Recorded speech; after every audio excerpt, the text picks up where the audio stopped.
Afin de compléter votre document Excel 2010, vous allez devoir y saisir différentes données. C'est ce que nous allons découvrir dans cette vidéo formation.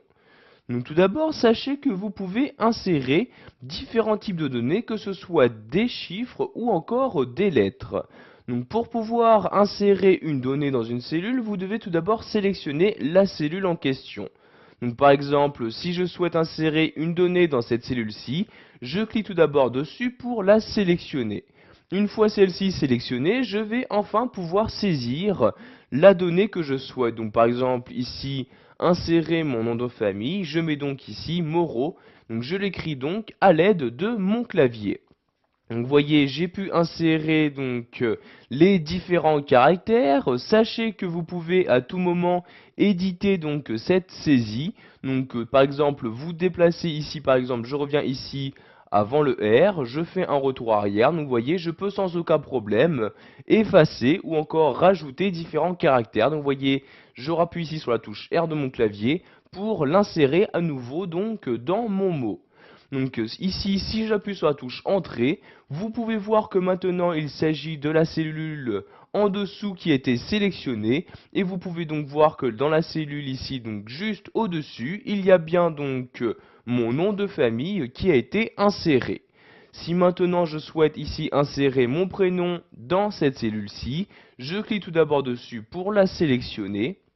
Et j'insère de nouveau en utilisant mon clavier la donnée que je souhaite. Donc par exemple ici j'écris Albert comme ceci. Je reclique ici sur cette cellule-ci pour la sélectionner et pour y insérer ici une autre donnée. Donc par exemple ici cette fois-ci une donnée numérique. Je vais y mettre mon âge. Donc ici vous voyez 20 ans. Donc je pouvais mettre des espaces. Ici rajouter des lettres. J'appuie sur la touche Entrée et voyez donc que ma donnée a bien été sélectionnée, donc saisie dans la cellule souhaitée.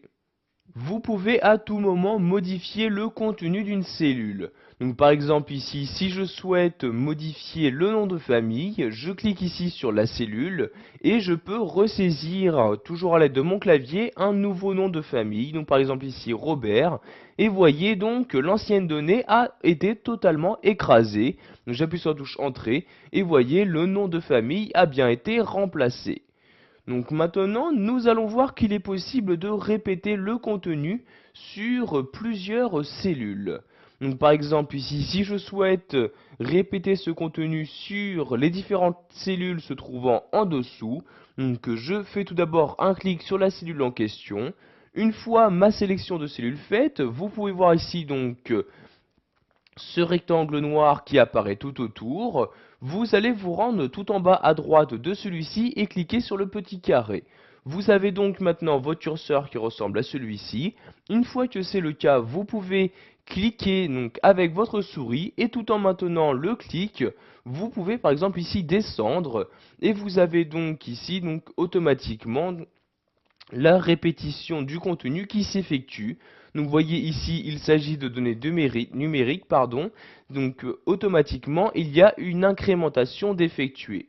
Donc je lâche le clic de ma souris et vous pouvez voir donc que le contenu a bien été répété. Vous pouvez faire de même par exemple ici pour le mot Albert. Je sélectionne la cellule, je me rends en bas à droite, donc ici dans cette partie-là, je clique, je maintiens le clic de ma souris et je descends ici. Et vous pouvez voir donc sur toutes les différentes cellules sélectionnées, le mot Albert sera donc répété. Donc je lâche le clic de ma souris et vous pouvez voir qu'un même mot a été répété sur plusieurs cellules en très peu de temps. Voilà, vous savez maintenant comment saisir des données dans votre document Excel 2010, qu'il s'agisse de chiffres ou encore de lettres. Vous avez également appris à répéter le contenu d'une cellule sur une ou plusieurs autres.